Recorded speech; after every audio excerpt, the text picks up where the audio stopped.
Welcome, Internet, to the PixelPlay podcast, your weekly podcast where we get together to discuss all the news, rumors, and discussions going on in the video game world. I am one of your co-hosts, Kaylan, aka Ktastrophy, joined as always by my co-host at CSRadical. This week's episode, we're going to be talking about the Xbox announced conference going on June 12th, what to expect from that. We're going to be talking about the huge news from this week, Embracer buying a good chunk of Square Enix. Adam has an Untimely review for us for Life is Strange, and as always, our favorite game, Trophy Stumpers. With that being said, you know what? Let's skip the rigmarole. We'll do that later. Adam, how are you doing? I have a problem. What's that, sir? Remember how I said a few weeks ago that I've relapsed back into MLB The Show? Mm-hmm. I've relapsed further. I now am back into Destiny 2 to the point that I now have the new DLC as a whim that I bought yesterday. Because, yeah. Addictions are fun. At least this is a good addiction. It's not an addiction that, it's not like the World of Warcraft addiction that everybody makes fun of. It's more of the, oh, crap, I'm going to be playing this game for a while instead of anything else. Oh, well, at least I'm enjoying myself. Are we going to have an intervention? Like, what are the signs you want me to look for so that way I know to, pull you back out of it? If I say I can't podcast, I have a raid tonight. Then okay. You go, uh-oh. Right. Okay, that'll be the sign of help that we're gonna keep an eye out for. Yeah, if you suddenly hear me say, "Sorry, I got a vault of glass tonight," then you know there's a problem. All right, I'll keep an eye out for that one.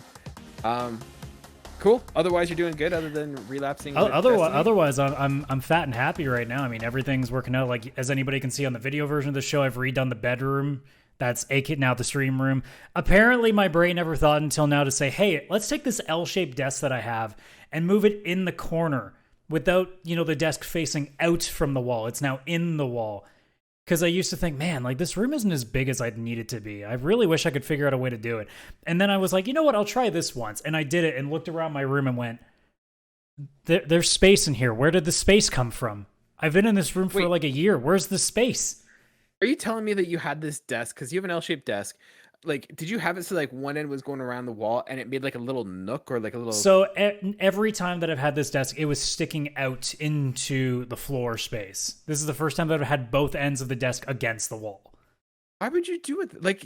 It's not like you're holding board meetings in there or something like that. No, it's because the heater is on one part of the wall, so my brain's I really shouldn't put stuff in front of the heater, and now I went, screw it, I don't care. Smart.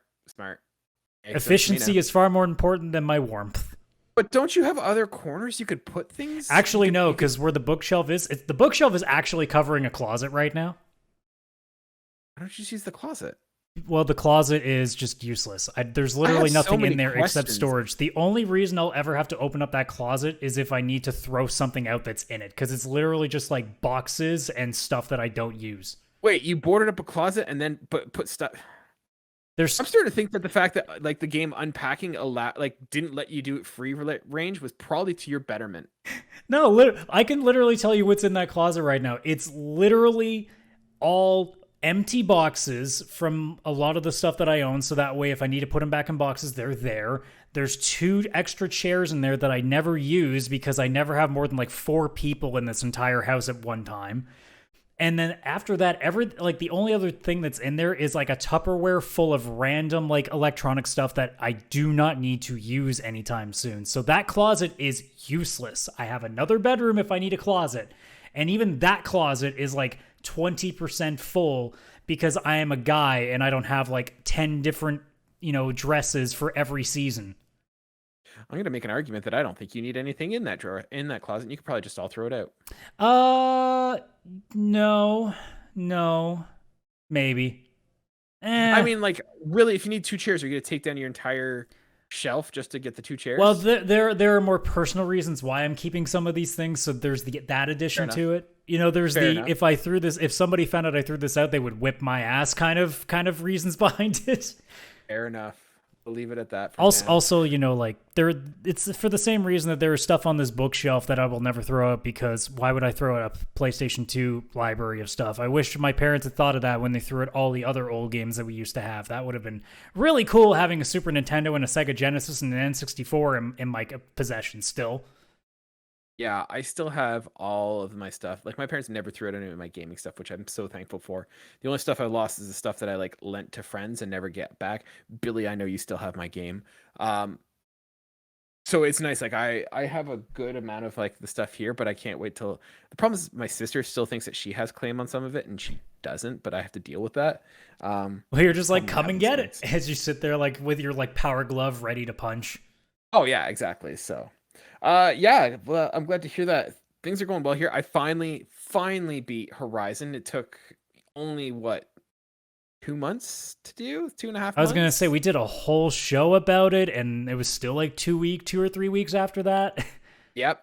I finally beat it. I've got a couple of trophies I need to clean up to get the platinum, but I beat that, and generally I stand by my argument of where I stand with the game. I think it's great. I think the story's a little lackluster and a little unsatisfying, but I think what makes that game a solid, must play is the gameplay and the hunting dinosaurs with bows.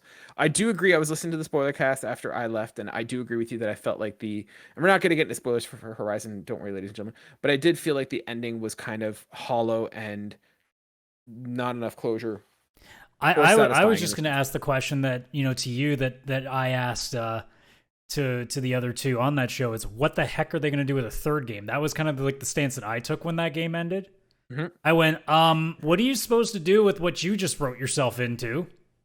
And Yeah, again, you know what? without spoiling anything, but yeah, like they kind of wrote themselves into a spot that I'm like, ooh, you're gonna need some real wizardry, voodoo, and bullshit to get out of this one.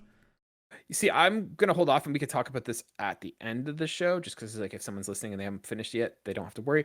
At the end of the show, I can give you my quick thoughts on the ending of the game and where I think it's gonna go. But Adam, let's focus on what is the show for now. Let's jump into the first story. Xbox is having their own E3-esque conference. So as you guys know, E3 has been canceled. It's dead. RIP. Rip. But yeah, Xbox is going to be having their own conference where they're going to be showcasing basically a whole swath of games. Adam, should we be excited for this? As a guy who actually owns an Xbox console for the first time in a long time, yes, because given what they've done recently with all the crazy stuff they keep throwing on Game Pass, and obviously they do need to do something to counterbalance Sony's just massive lineup of first party games. That this is probably that first year out of the pandemic that I shouldn't say out of the pandemic, but like out of the worst of it, it seems, that we're going to see what Xbox has really been working on. And I think, the last one that they did, I felt was decent, but like I wasn't sitting there being like, oh, this convinces me to buy one. Funny, I still bought one within that 12-month period, but that's a different story. But like now I'm sitting here thinking, okay, this is your real opportunity now to start setting yourself apart. I think there's a great chance here for Xbox to at least go in for not necessarily the kill, but to like say like, okay, if you don't want to have to worry about spending copious amounts of money right now and a lot of these people having trying times, here's exactly why you should come with us. And if they just roll out all this, like, doesn't have to be megaton, like, holy crap, this could be like game of the year quality stuff, but just load the table with just what looks like 7, 8, 9 out of 10 quality stuff and just rock it and just make people go, okay, there is so much potential here. Some of these have to land. I'm excited now. Whereas with Sony, we generally go, well, I didn't really care much for this part. This part was a little bit meh. This didn't need to be here, but my God, I'd got to play those two things. Whereas Xbox could go across the board, all right, I'm not sure how I feel about a lot of this, but I think there's something here still. Yeah, I think this could go one of two ways. I think this is definitely Xbox's time to shine. We're in a situation where they've had time, like they've spent a lot of time and effort into building their studios up, making some first party games. And I think we're at that sweet spot where the games are ready to be shown. So like we have things like obviously you're going to see Starfield. We should hopefully see Fable, but like maybe we see the Indiana Jones game that they're working on. Maybe we see an old Wolfenstein.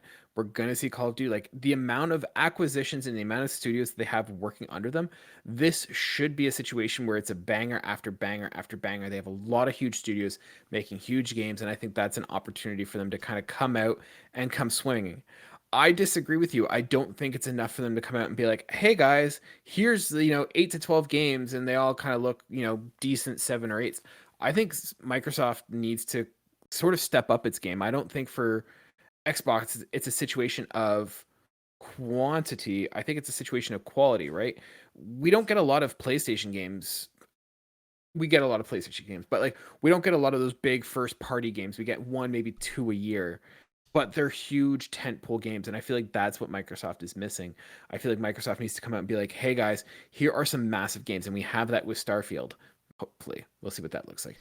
But like we have these massive tentpole games that you're going to come to, and here's a bunch of sprinkling to get you in between. But if it's just, hey, here's the filler and there's no killer, I think that's going to be an issue. So I think this conference means a lot to Xbox, and I think that it could be huge. I think there's a possibility that we ourselves could hype ourselves up too much, but I think it's an opportunity that they could come out swinging and really take a stab at Sony. I think it's also just interesting as a whole from my perspective that I'm finally at a point again where like I'm optimistic about both because I actually have a vested interest in both now.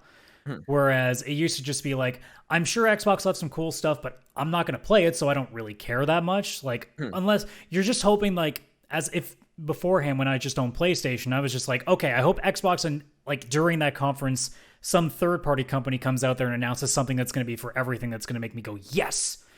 Instead, now I'm like, okay, I want that too, or I want that still, but I also now want Xbox's first-party stuff to go, shit, that looks so good. Oh, I can't wait to play that too. And there's potentially some stuff out there. I mean, obviously, Starfield, you gotta figure is gonna have to exist in there in some capacity. Maybe we'll see more of Redfall, although admittedly, I'm a little bit not that interested in it after the first trailer they showed off.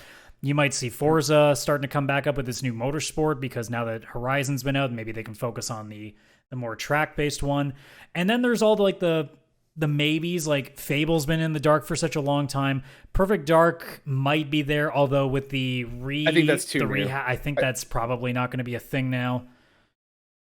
It's hard to say. Like, again, I don't know everything that's going on with Xbox still. I'm still in like the early stages of remembering who's all where. So there's probably a few things that, you know, will probably come out. I mean, Bethesda obviously could pop up with a couple of things again. But like, I'm not sitting here being like, oh my God, like they could kill it this time around. I'm more going, okay, I just want to know that, like, especially right now being like an early adopter of it, I want to see that Game Pass for the next year is going to just look insanely good for a while longer. It will, I think, at this point, because, hey, they seem to constantly be putting good stuff on it, but I want to see, like, okay, I want to have like visual confirmation that there's going to be some really cool stuff coming down the pipeline. Yeah, I agree. Yeah, and I, as much as I don't have an Xbox, like I've said many times in this show, I want a healthy and competitive Xbox because healthy and competitive Xbox means a healthy and competitive PlayStation. I find the one thing that PlayStation needs to succeed is a successful Xbox. When they're struggling, Sony gets complacent, and then we end up with PS3, launch day issues. So I'm advocating and rooting for Xbox, and I think they are primed to do a fantastic show. But I can see the pitfalls and the trappings that they can fall into with that. Yeah, you got to wonder if, since they're probably going to be the first ones to go again, if they don't set the tone, that people are going to look at Sony's and go, okay, they're probably not going to give their best game either now because they don't have to. So I think that's probably like the worry from some people too. At the same time, it's hard to tell because, again, we don't really know how much has been delayed because of still this pandemic. We don't know how much has been delayed in general because it seems to be a common theme with a lot of stuff. It seems like now a lot of companies are okay with delaying things now because they've seen all the disasters. It's really interesting how many delays we've seen come since the Cyberpunk release.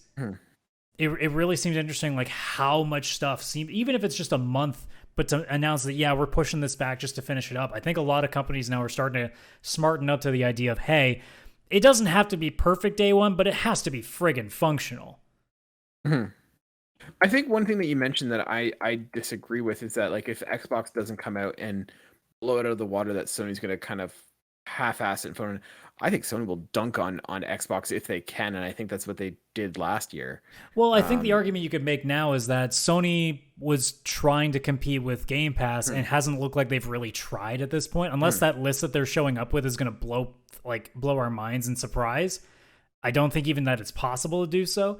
So it feels like Sony is still a little bit in the trend of, well, we're just kind of coasting at this point. So there's my worry that if Xbox doesn't really stoke a fire to their flames, that like, because I'm assuming Sony's not doing anything in the summer, and if they do, it'll be small again. I think they're probably going to do what they seem to do now, which is more like September-ish, where they come out with their big thing. And if June doesn't look very good for Xbox, like like I'm not saying it's going to be bad. I'm saying like it's not looking like it's underwhelming. Killers. If it's underwhelming, they have a lot of time to go, you know what? We don't need to show them this yet because it's not close to ready. Let's not even think about that. Let these guys work on this more. If Xbox kills it, you know Sony's going to sit there and be like, okay, we can't just bring like a few things. We got to throw everything we got out there just to prove that we're still on here.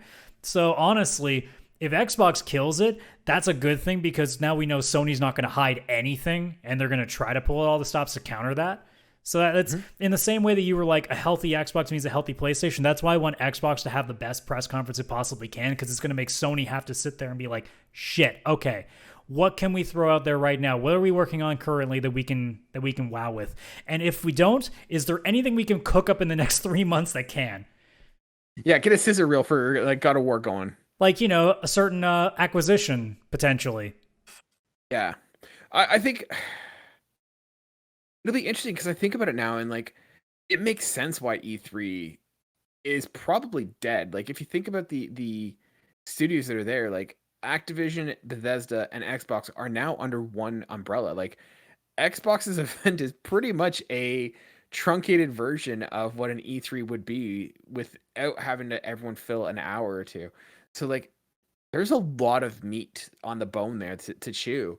So I think it'll be interesting to see it. And I think PlayStation's in a weird situation that they're gonna have to, if they don't have as much big title acquisitions as Xbox does, for them to kind of be like, hey, take a look at what we have.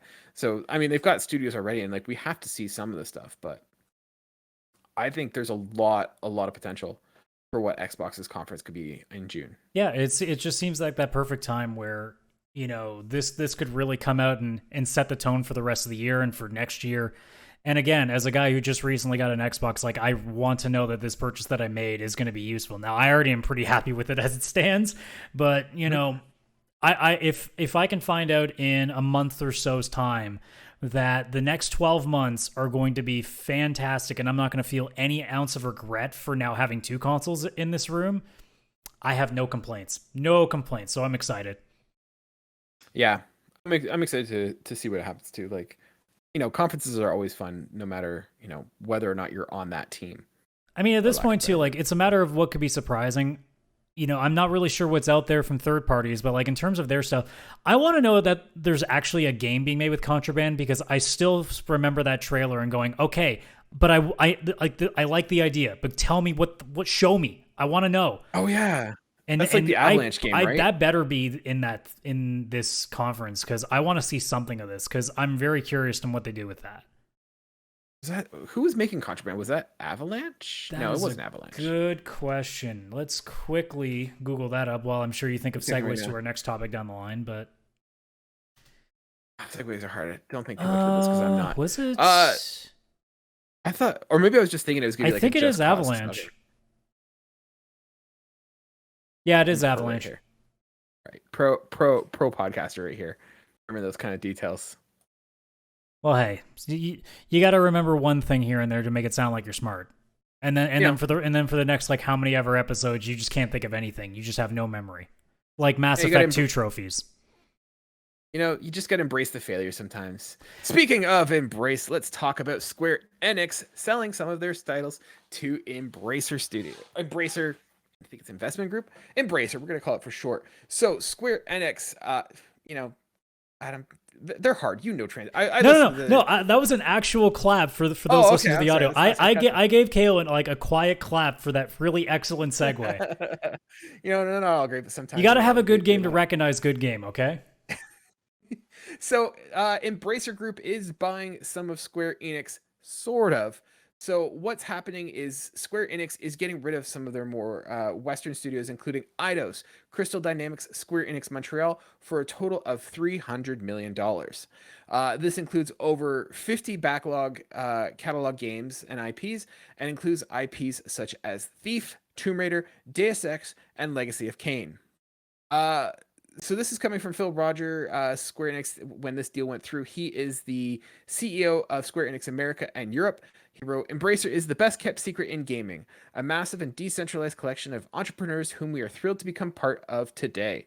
It is the perfect fit for our ambitions, make high quality games with great people, sustainability, and grow our existing franchises to their best versions ever.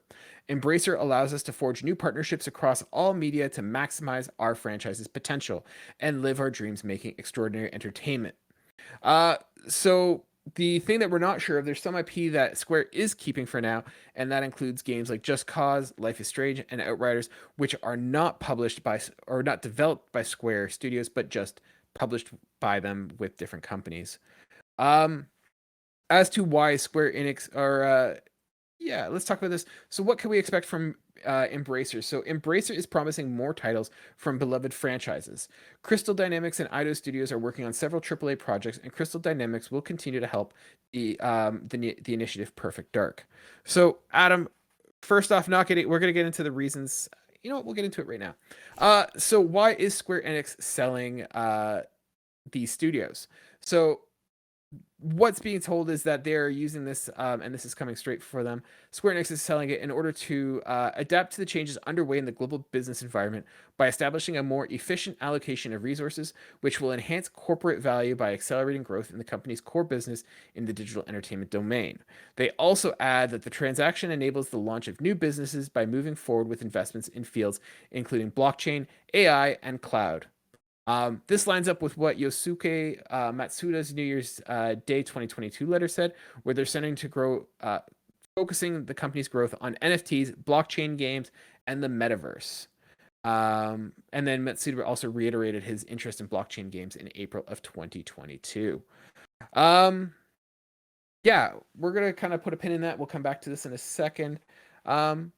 Adam, what do you generally think of this acquisition? Do you think this is going to be good? Do you think this is going to be bad? Is this the right move? Is it the wrong move? What are your thoughts? It's good for the people that are getting sold off because now they don't have to deal with Square telling them that, their game didn't make the money that they expected to when they thought that, every Tomb Raider game was going to sell 5 billion copies. Because I swear to God, all of those games could have sold 20 million copies and made them $1 bajillion, and they would have been like, it's not good enough. Wasn't good enough. Just sorry, guys, you didn't do a good enough job. They're probably the same people that, if they owned a film studio and saw what, like, say, I don't know, off the top of my head, like Ant-Man and the Wasp, they would have seen what that movie did and would have been like, I'm sorry, guys, you didn't do Avengers Endgame money. I'm sorry, you guys failed. So Square as a whole, if anybody listens to our retro podcast, Cartridge and Quarters, we bash Square almost every episode, and we've only done 5. So that tells you how our opinion of Square. And both Chris and I are massive Square fans because we grew up with their stuff.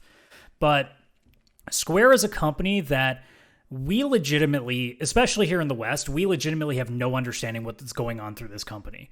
And a part of it is, like everything that you just said about what the reasons were for why they shut down this company says, one, it's corporate bullshit speak, which I can never understand, but it usually just means we didn't think we made enough money, so we're going to just take it out on people. And the other part I heard is, we're selling stuff off because we're probably going to sell the company. Because that seems to be what a lot of companies do nowadays, is they start selling off all the smaller assets they don't want to take care of, so it looks more attractive to potential buyers when they realize there's not like a bunch of fat that needs to be cut off. So there's that part of the equation too. But there's also just the part of my brain that goes, no, Square just doesn't have any goddamn idea how to run a company, it seems, and they just happen to live. They're like cockroaches. For some reason, they just seem to find a way to last every nuclear explosion they cause on themselves. So if you're Crystal Dynamics, Eidos, or even Square, is it Square Enix Montreal was the other one? I believe, yes, Square Enix Montreal. If you're any of those developers that suddenly have been sold off, you're probably a little bit nervous because, again, it's a new ownership, but you're also probably sitting there being like, thank God we don't have to deal with these idiots in Japan anymore. Because I don't know what it is about Square Enix specifically, but most Japanese developers, when they own Western companies, seem to have no iota of a clue what the hell's happening. I disagree on that. The most success that we saw with Tomb Raider and them, and they're sitting there being like, I'm sorry, we expected this game to sell 10 million copies when the only games that were selling that much was Call of Duty at that time. So I don't know. I can't tell if it's just the Japanese influence, or if it's just like they have some real idiots like corporately who just think that everything's going to make them billions of dollars. I don't know. I don't think this is like a Japanese owned issue. I think it's a Square Enix issue. You're totally right in that if I was Eidos Crystal Dynamics or Square Enix Montreal, like I think it's going to be a boon for them. I think it's going to work out really well. You do often hear these stories of Square Enix saying, "Hey, you know, what like games like Tomb Raider, Deus Ex didn't live to our expectations." Like I'm pretty sure Deus Ex was all but dead because it didn't live up to financial expectations. So, but I mean, like going on the thing, I think that's a Square Enix thing. I don't think that's necessarily a Japanese owned studio thing because we see a lot of like there are a lot of other studios that are like Japanese owned. I mean, PlayStation itself is a Japanese owned company, and their studios are fine. Well, the I think it reason is I a say Square that Enix is because of the blockchain thing, because so many Japanese specific companies are the ones that are ruining all their franchises with like mobile stuff, pachinko machines, now the NFT game. Like they all seem to be doing these dumb business decisions where like not nearly as many Western companies, at least to what I've seen, do not go in this route with all of their properties. And again, like this is my Square bias of like I believe that that company just literally hates the stuff that got them to the dance. They legitimately do not like love the original stuff that they did. They just like taking everything that made them money and now twisting it to thinking that they're going to be the smart one that make it better. Yeah, I think for me, I think like I honestly think this is a win-win across the board. I could definitely see that Square Enix was not happy with its studios. That like I said, you constantly heard them complaining about not living up to expectations, but that must be disheartening for the developers as well, who are making decent. Like, I'm not going to say they're the best games ever made. Like, they're certainly not. I wouldn't say they're top tier, but they are by no means bottom of the barrel either. They Like, also weren't they produce failures. no, exactly, and that's what I'm saying. Like they are a good, I'd say double A, range game. Like, they're not the triple A's, but they're definitely double A's. And I think for them to go to Embracer, who seems to be on board with them and excited about having those IPs, like they're talking about making a new Deus Ex, they're talking about making a new Tomb Raider, which I know we were getting one already, but like another Thief, like they're gonna bring life into these IPs and get them going, which I think is a great idea. And I think it allows Square Enix to kind of um, focus a little bit more on what they're doing, and whether that's NFTs. I have a doubt that it is that, but like I think that they are priming themselves up for a sale. Um, Yeah, but it's I the kind think of language that you say that like it's only going to piss off fans, so it's meant for like corporate interests. So mhm. that's why a lot of us are thinking that it was them selling off or getting prepared to sell off. Well, I wonder if it's a situation of them like breaking off so they can sell piecemeal to rather than selling one whole large system to one company. They can break it off and do smaller orders here and there, and I think that might be it. Like I wouldn't be surprised if we see Sony going in and buying Square Enix.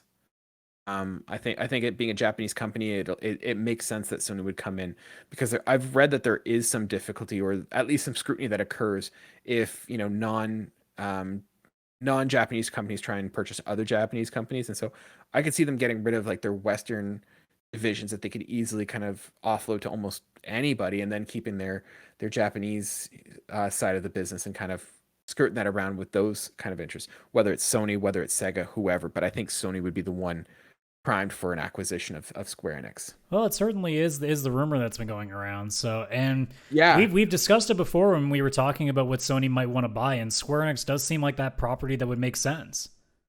I think if I recall when we were doing our acquisition episode, I think I did mention that Square Enix Montreal and those kind of companies were going to be bought up by the end of the year. That I couldn't tell you, but I know we definitely dance around the idea of them buying the company as a whole. Hmm. I don't know. Yeah. I don't remember the like idea of like certain things being sold off before that, but Hmm. Well, one thing that came out because like we're talking about, we've kind of skirted about what's going to happen to Square in a whole. Um, I think you're right. I think the NFT, the blockchain, the AI, that doesn't make sense. Like that doesn't make sense as to why they're selling their divisions for $300 million to get into blockchain and AI. Like I don't imagine that those and like NFTs, like those aren't in the cloud. Those aren't huge. Those aren't $300 million things to get into. Um, but so I saw this interesting article and they were talking about the future of Marvel games, and there was something interesting that came out of this. So um one of the hurdles that they're going to have to come through with this purchase is that Embracer needs approval in order to get Marvel Avengers and Guardians of the Galaxy. So Marvel needs to approve the acquisition. One thing that came out of this, interestingly though, is that apparently the Marvel games, both Marvel Avengers and Guardians of the Galaxy, lost Square Enix approximately $200 million. And this is according to MST financial analyst David Gibson. So could that be a reason why they're selling it? Maybe, like they're trying to recoup that cost. But I mean, Square Enix is a massive solvent company. So I think one saying that, hey, we're kind of flat out broke and we need some money to get into blockchain and NFTs seems dumb. Could it be related to the Marvel thing? Maybe. I think that they were just trying to like get rid of some assets. I think it's a reshuffling, whether it's to become more streamlined or to prime themselves up for a larger sale. Well, I also just I can't help but find it hilarious that they have to print it in the story, but like because Marvel Games lost $200 million, and I'm like, no, Marvel's Avengers lost $200 million because it's Marvel Avengers' fault that Guardians of the Galaxy probably didn't sell as well as it should have, because that game deserved better, but the absolute stain that Square Enix plus Marvel got made a lot of people very nervous. And I know this because a few of my friends did not want to touch that game, even though I said, dude, that trailer looks so good. Yeah, if I remember, like that game, and I don't think it's one of those things where it didn't sell well, but I remember that like it came out and within a week or two, it had a 50% off sale. I mean, you can also ask Square. Square probably thinks it doesn't sell well because I think everything doesn't sell well. Oh, exactly. But I think it's one of those. I don't know if Square maybe just didn't have faith in their game, because I remember that game got a discount, and they also didn't advertise it like nearly as much as Avengers. Oh my God, it did not get nearly the amount of advertising money. No, you're totally right. So I could see it being expensive to make that game. Like the amount of one, developing games is expensive. Two, the amount of like licensed stuff that was in there, like I can't imagine that was cheap. Right. So like I could see that game having a high cost, and then with them releasing it to die with essentially just sending it out as a discount, I could see that game not making money as well. So like, what do you think the future is for these games? As long as it doesn't involve the words live service, I think it's positive. No, let's talk. Like, do you think Marvel is going to approve of the Avengers and Guardians of the Galaxy going to Embracer? 2, do you think we get a Guardians of the Galaxy 2? And 3, does Avengers continue, or is that thing going to just die? To answer 2 and 3, Guardians of the Galaxy 2, I don't think is going to happen. I don't see it. Answering if there's going to be anything beyond with Avengers, probably not beyond what's already been contracted to be done. I get the feeling that if Embracer has any sort of intelligence when they bought this thing, they go, okay, you guys finish whatever you're working on, but after you do that, it's done. We're not wasting another cent on this thing because it's been a disaster. Not even wasting a cent, but wasting manpower, right? Like you're not paying this team to work on a mediocre game. Either that or they need to do it, say Bungie's done with Destiny and say, you know what, screw it. Make it free to play. Let's just try to salvage it as best we can by getting microtransactions in this game. Mm-hmm. Like that's probably their best option. Because, I mean, Bungie didn't even have to do this with Destiny, and it's worked out really well for them.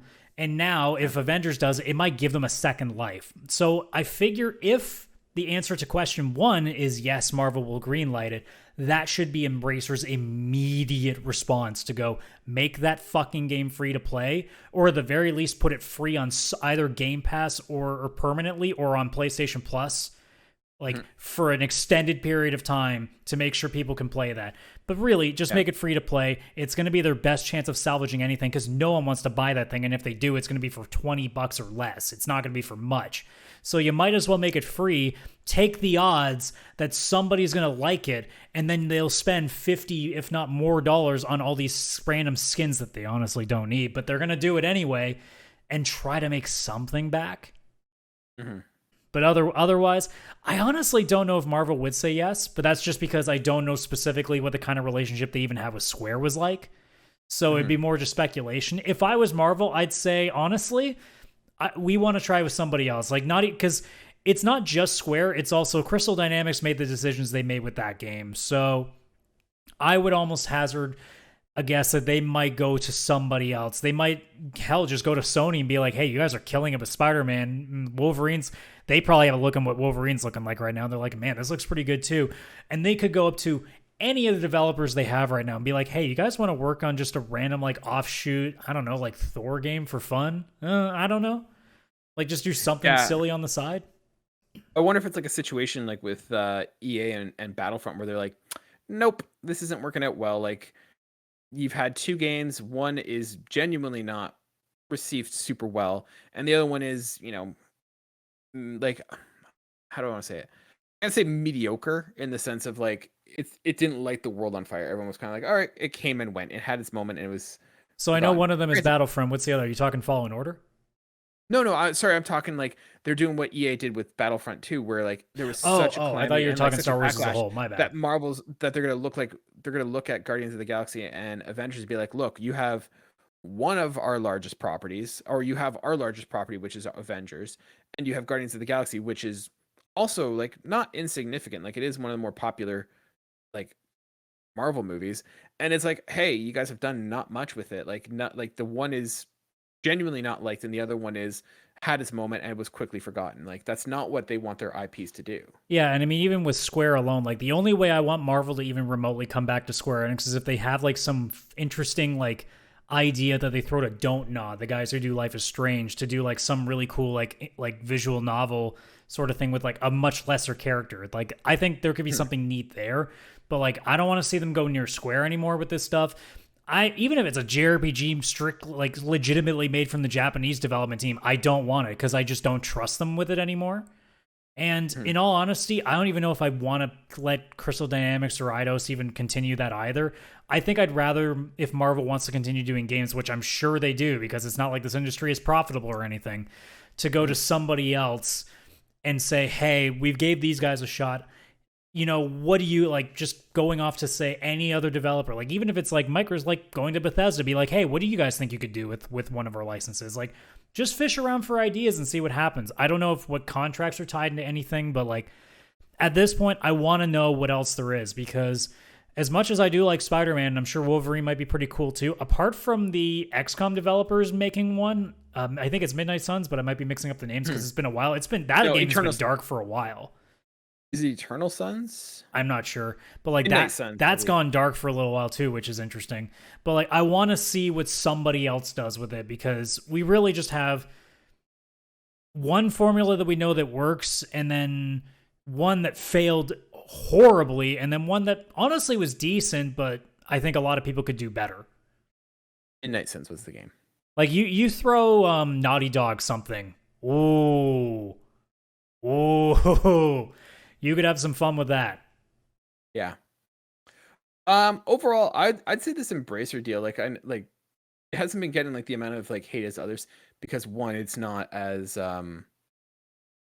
it's not as like exclusive as it is with like when Xbox or PlayStation buys one.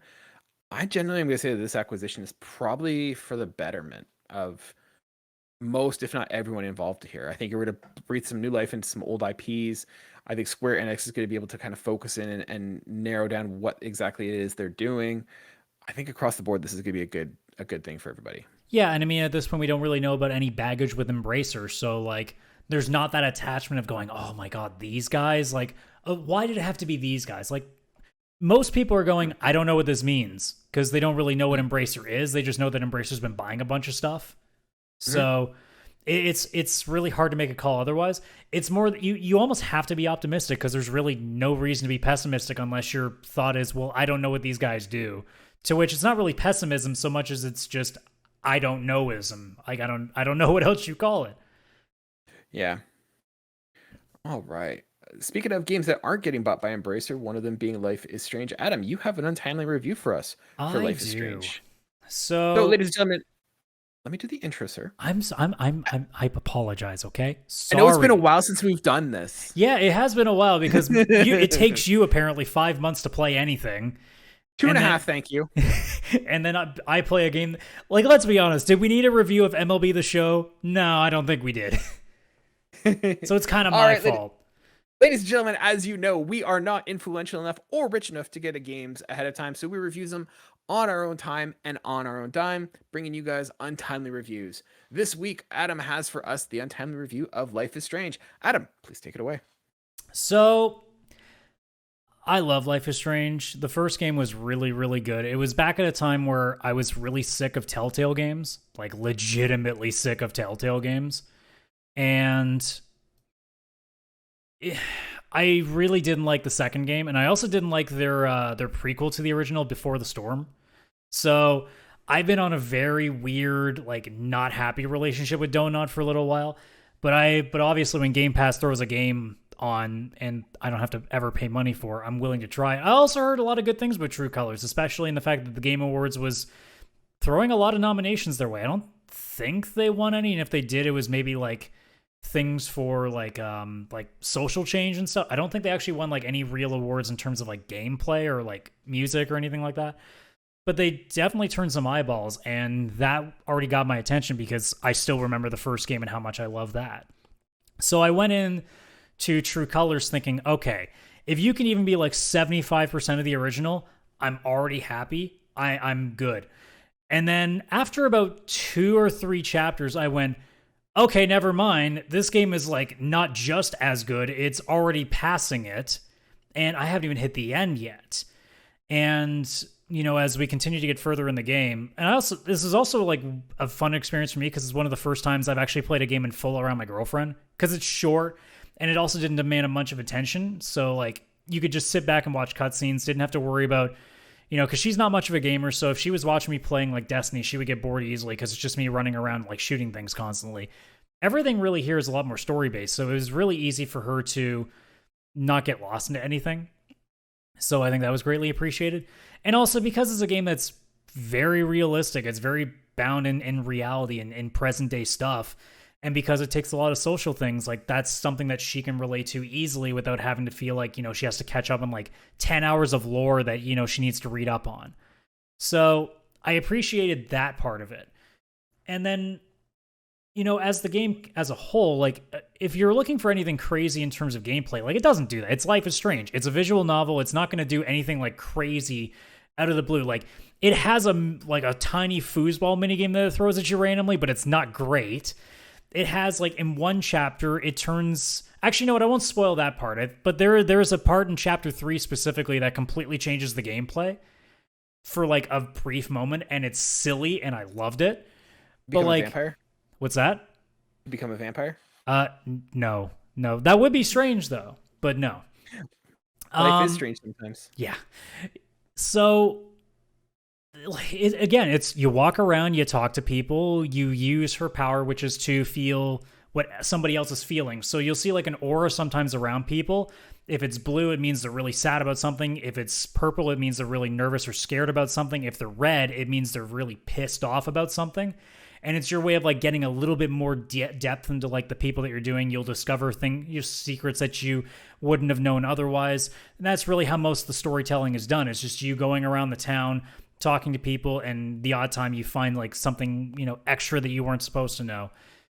And the entire story just goes through that. And everything that it does so well because its characters are really well voice acted. I didn't feel like anybody was overdoing it. I felt like everybody had the role to play. They did it very well. The setting is gorgeous. I hate this game for the reason that the place that your character Alex lives in is freaking awesome, and I would kill for that loft because it is perfect open space, like 1 floor apartment. I just hit my microphone because I'm so excited about it. But like, I got so mad playing this game, seeing that apartment, and be like, okay, forget all the cool stuff that's in there. Because again, there's a foosball table in there. You know, there's a big ass TV in there. There's a fantastic view. There's a roof you can walk up to and just chill out there.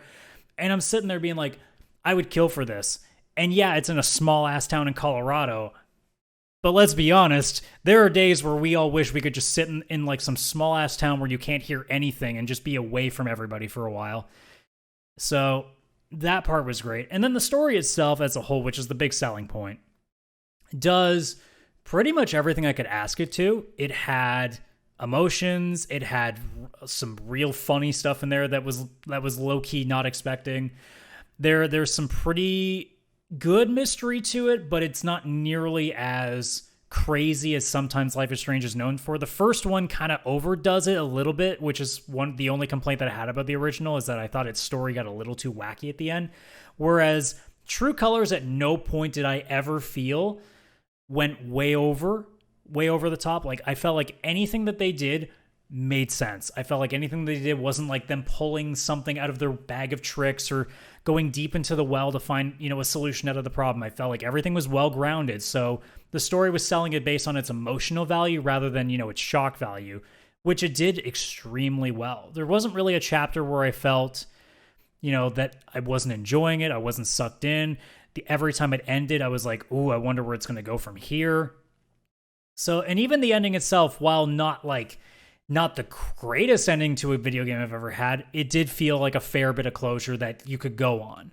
Depending on even the choices you make. There are some choices that, actually could just be, because I think there's like 7 different ways you can end the game.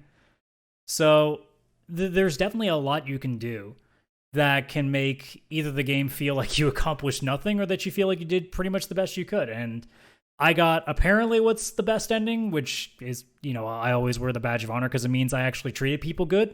That's always good. It means I wasn't doing a renegade run, which I can never do anyway. But yeah, everything about this game was great. Like, even down to just walking around the small town, and you guys are seeing on the video portion just some of the sites. Like, there's a tiny ass record store, there's a weed dispensary, there's a flower shop, there's a diner. Like, there's a whole mishmash of stuff that probably wouldn't be in a small town, but hey, you let it go because it's cool. So like, I don't know, the amount of weed shops I've seen around here, I wouldn't be surprised. Well, I'm more the only music store in the entire place is a vinyl store. So you're just like, I don't think people here in this small mining town in Colorado are that trendy. So sounds like a hipster's dream town. It does. I think that was the point. Everyone like walking around with like beanies on and like. Well, there weren't really that many beanies, but there were some. Like the main character is a girl walking around with glasses, like pretty big rimmed glasses. So I suppose there's that. So you get some. Okay. But yeah, as a whole, it's not a 10 out of 10 just because I feel like the ending could have been a little better. I felt like it didn't quite. Everybody didn't get the comeuppance that I would have wanted, but they gave enough that I felt like, okay, I can deal with that. But like, apart from the ending just being a little bit not perfect, that's the only real complaint I have. But everything else was really solid. It's a very, very good game. And for anybody on Xbox, I'm assuming it's on the PC version as well. I don't know, because now that I have an Xbox, I don't check the PC Game Pass anymore. But if it's there, yeah, check it out, because it doesn't take a lot of your time. It's like 10 hours tops usually, unless you're like really spending a lot of time just walking around and trying to make sure you get every bit of dialogue in. Then maybe it's probably 15, but even then, it goes by pretty quickly based on the fact that it's 5 chapters, 2-3 hours a pop. It's pretty easy to go through. So I don't know if you remember the last time we did a Untimely review, we came up with like a new system. It was like a 6-point system, split down the middle, 1 being absolute garbage, 6 being a masterpiece, and then 2 being like, it's not great, like don't really recommend, 3 being like it's fine, I guess, 4 being it's good but it has the problems, 5 being a really good game but not quite a masterpiece. Where would this fall on that 6-point scale? Yeah, then it'd be a 5. Okay, cool, awesome. Well, that's good to know. I've never played the Life is Strange's games. Just don't appeal to me in that sense. I think it might be to do with the gameplay and just doing that story driven, which is odd because I love story driven games, but it just doesn't resonate with me. Yeah, and I mean, it depends on what kind of story you're looking for. If you're looking for something that's a lot more like extra fictional and like more fantasy wise, it doesn't really do that much here. Like, yeah, there's a little bit of it, but it's mostly just you're living in a town and trying to get adjusted. So it's not exactly a game that's going to go out there and like have a memorable like, oh my god, I can't believe that happened moment. It's more of just a, wow, this seems like a pretty normal thing that would happen, minus like 2 key events that kind of actually make the plot happen. But you can't exactly have a game that's literally nothing happens, otherwise it would just be The Sims. So yeah. So like, if you take away like the 2 major things, like her power and the thing that ends chapter 1 that kind of gets the story going, it's really just, you live in a small town, go live in it. And that's really the game. Cool. Is this something like if you're a big fan of Telltale games, will you like this one, or are they not necessarily in the same Venn diagram? Depends on what you're looking. If you're looking for like what the Walking Dead games, for example, gave you emotionally, oh yeah, you can get that here. But like if you're looking for something that is actually, I'll just say yes across the board because I think in terms of what Telltale did best when it was at its best, I think Life is Strange does pull off here. All right, cool. Maybe I'll have to check it out. All right, let's wrap up the show with our weekly game, Trophy Stumpers. So if this is one of your first times checking us out, we play a little game here where I give Adam 10 achievements or trophies, and he has to guess which game it is. Adam, I think we've been doing it that you get 2 guesses at this point. Yes, although given how last time went, you could probably give me like 100 and I probably wouldn't have gotten it, sadly enough, so. We'll see how this one goes. Are you ready, sir? Yeah. I hope you pull something that's a little more fair this time, like a game that I don't know, apparently. Coming back from a big L, an embarrassing L last week, let's get started. Trophy number 1, and embrace what you've become. Okay. Neon Nights. Neon Nights. Just for clarification, Nights is spelled Nights. There is no K. Neon Nights. Okay. Third trophy, #can't kill progress. Okay. Okay. Number 5, we are human beings. All right. So top 5 here, we've got and embrace what you've become, Neon Nights, #can't kill progress, and we are human beings. I'm going to throw, just because of Neon, my brain just thought of this first off, but I'm going to guess Infamous First Light. Infamous First Light. It is not Infamous First Light. Okay. Okay. Next one's here. God Killer. All right. The Golden Rookery. Okay. The Golden Rookery. Rookery. The Net is Vast and Infinite. Invisible War. And Humanity Plus. All right, well, Invisible War is a Deus Ex reference, so I have 2 choices. Once again, I'll read all of the clues to you. And embrace what you've become. Neon Nights. #can't kill progress. We are human beings. God Killer. The Golden Rookery. The Net is Vast and Infinite. Invisible War and Humanity Plus. Well, I'm going to go with this answer because I don't know the trophy list at all for this one because I played it for like an hour and then stopped because I did not like it. I know it's a Deus Ex game because Invisible War is a Deus Ex title. That is the only thing that's given me any sort of direction because every other trophy you listed gave me nothing else. So I'm just playing the game that it must be Deus Ex related. Okay. So assuming I'm correct in that, I'm going to go with the only one that I have no idea what the trophy list is, which would make more sense to me because I probably would have recognized Human Revolution's trophies, possibly. So I'm just going to go with Deus Ex Mankind Divided. It is Mankind Divided, sir. Well done. Coming back from the L last week. Well, thank God that I actually know that a Deus Ex has the name Invisible War, which I've never actually played, so thank God that I've seen Really? it. Yeah, I've never actually played a Deus Ex game before Human Revolution. Human Revolution was my first foray into it. So I played, the one that got me in was actually Invisible War, and I loved Invisible War, and I was like 13 or 14 at the time. I had never played the original Deus Ex, and I've tried playing it several times. It doesn't, in my opinion, and I know people are gonna like get mad about this, it doesn't hold up well today, like 22 years later. It is boxy, it is, I'm sure story-wise it's great, but gameplay-wise it sucks. For me, the first one I played was Invisible War, and Invisible War was awesome. I loved it. And then I loved, Human I think Invisible Revolution, War was on Mankind Divided. PlayStation 2 as well. It wasn't just a PC game. Yeah, it was PC. I think it was PC, Xbox, and PS2. Mm-hmm. But I love the Deus Ex series. For me, that is one of my go-to franchises. Like if they said tomorrow, hey, we're making a Deus Ex, I'm going for it. Well, it was so strange to me when I played Mankind Divided, because I think it was either free on PlayStation 1 month or I got it really cheap because I got it digitally. I just can't. It was either a case of like I got it free or I got it when it was like under $10. Because I remember Sometimes you would see games at 90% off, and that might have been one of them. So when I played that, I was thinking, okay, I really liked Human Revolution, so it's probably going to be really, really good. I mean, I enjoyed Human Revolution a lot. And within the first hour, I went, I have no idea what I'm doing. I'm not enjoying a lick of what I'm doing. This world is boring. So, like, I dropped it immediately, and I was really disappointed in that because I figured that was going to be an easy layup for me, but... It was Mankind Divided the first one you got to, or Human Revolution? No, Human Revolution I played first. Mankind Divided just could not hold my attention for whatever reason. Well, I think, interestingly, like, Mankind Divided was interesting because that was the one that took place almost entirely in Prague, right? You'd have to... I don't remember. I'm like 95% certain it's that one takes place in Prague. And it's cool what they do because, as I recall, that was supposed to be like part 2 in a 3-part series or whatever.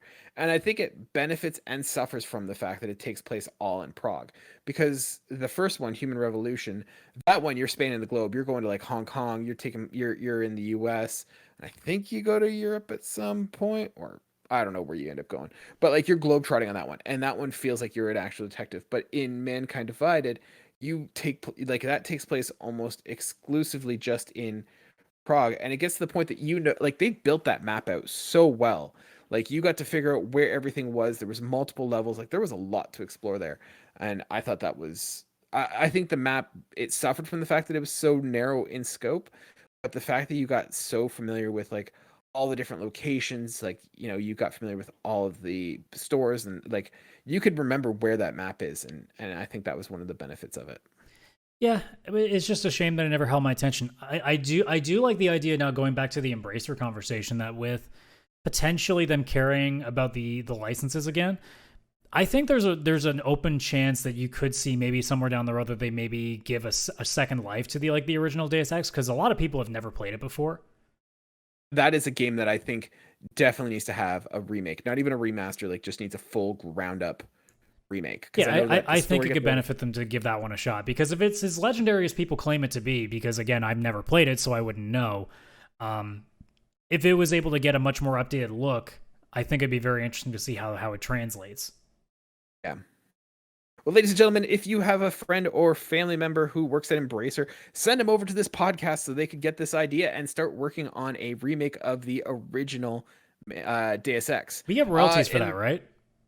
You know what? If they send us a copy, we'll call it even there. But yeah, ladies and gentlemen, send them over to the podcast. If you want to send it to your friends, you can tell them to always find us wherever they get their podcast by searching for Pixel Play Podcast, or they can see our lovely faces on YouTube and Spotify by looking on the video podcast.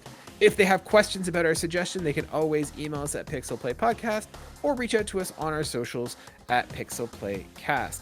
I believe I screwed up the email address. It is pixelplaypodcast@gmail.com. Yeah, we're working our way towards 100 subscribers, and we are getting there, but we need your help. If you can send this over to your friends, let them know that what we're doing, see if they're interested in it. We would greatly appreciate it. And with that, we'll see you guys next week. Bye, guys.